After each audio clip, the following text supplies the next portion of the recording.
We're in Rio de Janeiro here with one of the legendary voices of soccer, Les Murray from SBS. Les, I'd like to ask you to begin with, when we talk about soccer stadiums of the world, can you tell us some of the favorite ones you've been to and why they stand out for you?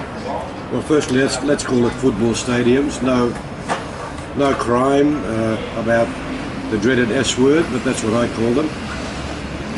I've been to many, of course, and the great classical European stadiums like the San Siro in Milan, or the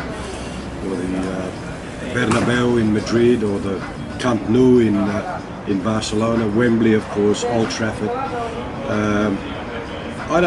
They're all fantastic, and the new ones here, like the Maracanã, the one in Porto Alegre, even the one in Cuiabá, excellent stadiums.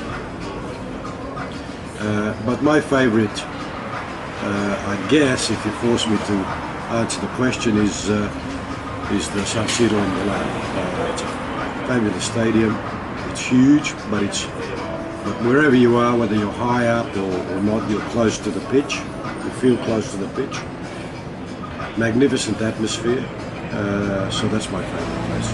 So in Rio here, we've seen fans come from all over, particularly South America. You see the Chileans, the folks from Uruguay, the people from Argentina. Yeah. When a game's quite close in terms of teams and there is local support at the ground, how much influence do you reckon a big crowd such as the Uruguayan supporters yesterday would have on a team on the pitch? Oh, massive. I think massive.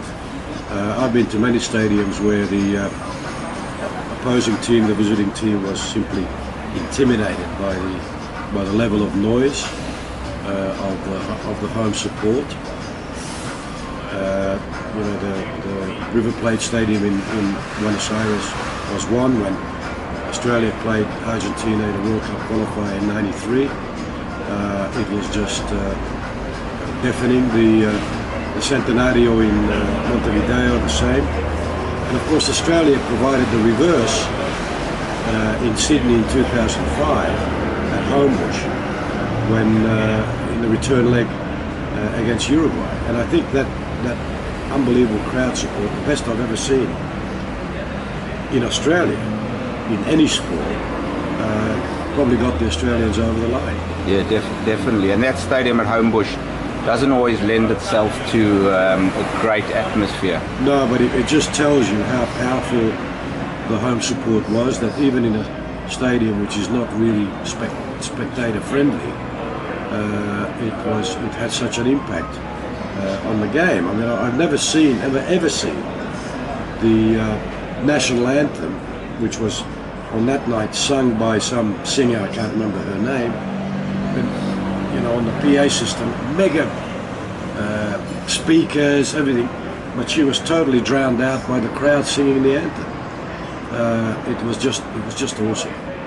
Germany was a big one for the Australians under Guus Hiddink, but when we look back at the game, Netherlands versus Australia, where do you think Australia is now in terms of world football, and what do you think the future holds for the game now in Australia? We're on the road to recovery. We had a bad spell after the Asian Cup of 2011, where Australia did very well, made the final, but then I think it was a downward slide after that, and we slid down the FIFA rankings. We were in the top 20. And now we're in the 60-somethings. So it was a slide. But I think what's happened in the last few months after the appointment of Ange Postecoglou, I think he's repaired the ship in the sense that we are playing better, we are playing positive football, we are attacking every opponent, including in this World Cup Chile and Holland, and I believe we're going to attack Spain as well. We have the bravery back, the self-confidence back, the self-belief back, and I think we're on the road back up. And if we play like this, even though we didn't win either of our games in the World Cup here. So far, we will be winning a lot of games.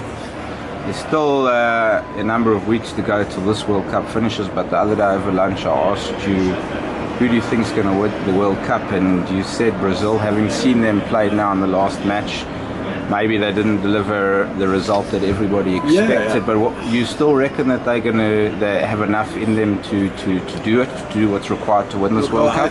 I think the ingredients are still there for Brazil, mainly driven by the fact that they're playing at home. It's not the greatest Brazilian team of all time, but it's still a good team. And bear in mind that traditional winners of the World Cup are slow starters. 2006, Italy started very slowly and won the tournament. In South Africa, Spain lost its opening game and still won the tournament. So they haven't been that impressive as impressive as they should have been for likely winners in the first two games, Brazil. But I believe they'll get there. Great, Les. Thanks for your time today, and it's a pleasure meeting you and spending some time with you at the World Cup. And I hope you have a great time and enjoy the rest of it. And likewise to you.